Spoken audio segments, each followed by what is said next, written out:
একটা কথা বলি শোন, দেখ তোর সঙ্গে আমার কিন্তু বিশেষ কোনো পার্থক্য নেই।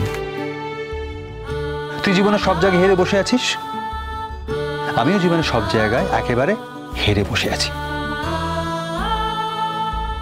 আমরা দুজনেই কিন্তু হিরো পার্টি। কিন্তু কি জানিস, আমাদের মতো এই হিরো পার্টিতে জীবনেও ওই রূপকথার দরজাটা মাঝে মাঝে হুট করে খুলে যায়। তখন আমাদের কি কাজ জানিস, ওই দরজাটা দু হাতে শক্ত করে ধরে রাখতে হয়, যাতে দরজাটা দুম করে বন্ধ না হয়ে যায়। কেন বলতো? কারণ ওই দরজা দিয়ে মাঝে মধ্যে দক্ষিণের বাতাস আমাদের জীবনে এসে পড়ে। এই দরজা খুলে রাখাটা আমাদের সব থেকে বড় চ্যালেঞ্জ, আর সেই চ্যালেঞ্জটাই তোকে নিতে হবে। এবার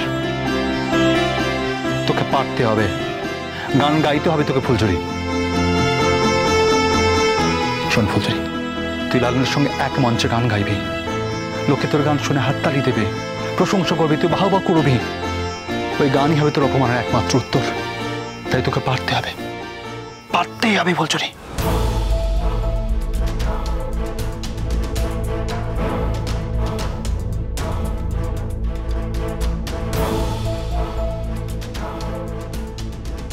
তোমরা যখন সবাই বলছো, আমি চেষ্টা করব, আমি প্রাণপণে চেষ্টা করব গান গাওয়ার। আমি ডোবাবো না তোমাদের। আগে গানটা গাই, তারপর সবার পছন্দ হবে কি হবে না সেটা তো পরের ব্যাপার। বলো, কেউ অপছন্দ করবে না।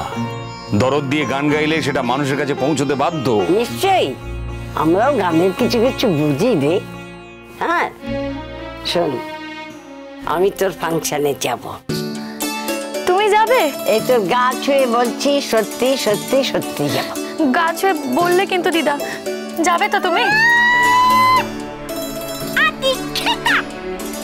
এতদিনে কোনোদিন গেল না লালনের গান শুনতে, আর এখন যে ফুলঝুরি গান গাইবে অমনি উনি। ঠিক আছে, সত্যি সত্যি সত্যি আমি যাবো তোর গান শুনতে। গা ছুঁয়ে বলছে। ও মা বুয়া খাল বেশ হচ্ছে, চলে যাও একেবারে আমার দেখলে। সবাই মিলে, তোমরা সবাই মিলে আমার লালনটাকে দুধ করে দিলে একেবারে। হ্যাঁ, পার করে দিল আমার লালনটাকে একেবারে। কাজ আয়া যত সব কাজ বলে যাচ্ছে আমার লালনের জন্য সবার। একদম হবে না, হবে না একদম আমাকে। আই ফুলঝুরি, আই শোন, এই এখন তুই লালনের সাথে এরকম করছিস তো, একদিন দেখবি দেখবি ওই লালনের জন্যই না তুই কাঁদবি। কেমন করে কাঁদবি দেখবি। এই কথাটা আমি এখনই বলে দিচ্ছি। হ্যাঁ, এখনই বলে দিলাম, ব্যাস। সাদা লোক কি পায়ে ঠাললি তো? হ্যাঁ, পায়ে ঠাললি তো? দেখবি। হ্যাঁ, ঢং করছে একেবারে, সব ঢং করছে। সব এখান থেকে সব, চোখের সামনে থেকে দূর হ। একদম সহ্য করতে পারি না, দেখতে পারি না দু চোখে একদম। একমাত্র আমার মেয়েটাই কিন্তু লালনের জায়গাটা ছাড়তে রাজি নয়। দেখলে তো আনন্দী, ও কিরকম এক বজ্ঞা। ও আর কি বোঝে এসবের? কি জানি, সোজা সরল মানুষ, ওই হয়তো আমাদের সবার থেকে বেশি বোঝে। না গো, সোনা দিদি অত শত বোঝে না। আসলে কি বলতো, সোনা দিদি যাকে ভালোবাসে না তাকে আড়াল করে, অত বুঝে কথা বলে না সোনা দিদি। লালন আমাকে ঠকিয়েছে, এমন ঠকান ঠকিয়েছে ও আমাকে যে জীবনে আমাকে এরকম কেউ কোনোদিনও ঠকায়নি, কোনোদিনও না।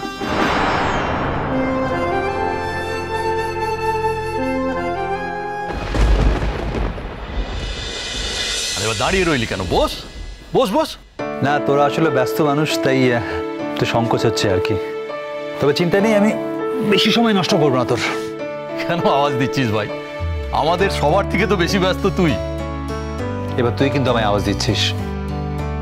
আচ্ছা, আমাদের ব্যাচমেটদের মধ্যে সবচেয়ে ব্রিলিয়ান্ট স্টুডেন্ট ছিলি তুই। শুধু পড়াশোনা করে আর কিছু হয় রে জীবনে? কে কি করতে পারলো সেটাই হচ্ছে শেষ কথা।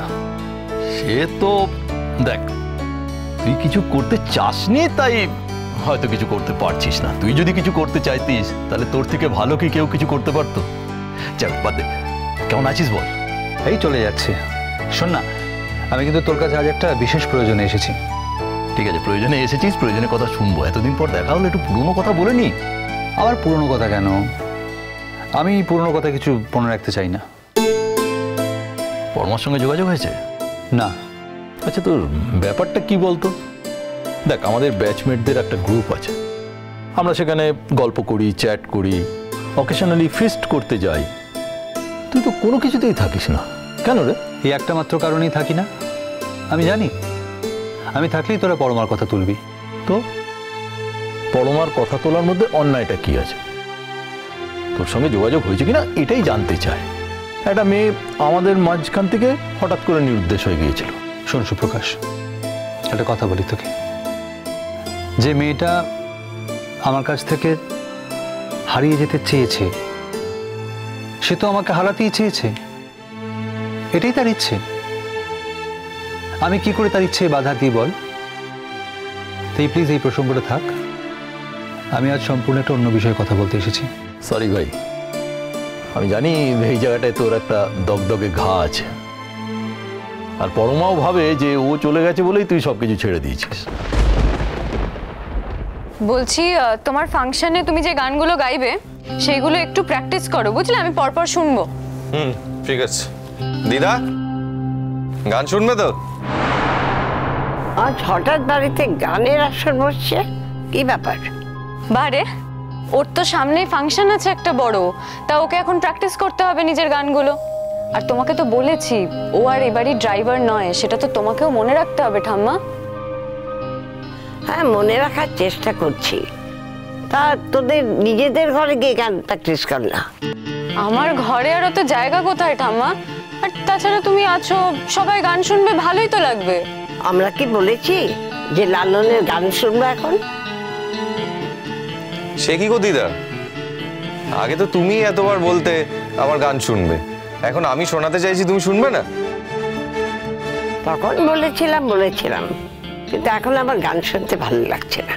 আমি শুনবো, আমি শুনবো, আমি শুনবো লালন, আমি তোমার গান শুনবো। হ্যাঁ, শোনো, আমি না তোমার পাশে বসে তোমার গান শুনবো।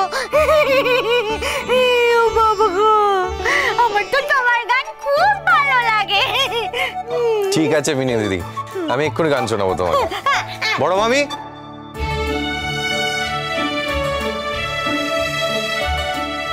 বড় মামি, গান শুনবে তো? গান এখন দেখছো তো কত রান্না বান্না পড়ে আছে, সময় হবে না গো, ঘরের কাজকর্ম তো রয়েছে। আরে বাবা, কি আছে তাতে, রান্না করতে করতে গান শুনবে। হ্যাঁ, গান গাইলে তো কানে গান আসবেই, কিন্তু সেভাবে মন দিয়ে শুনতে পারবো না গো লালন।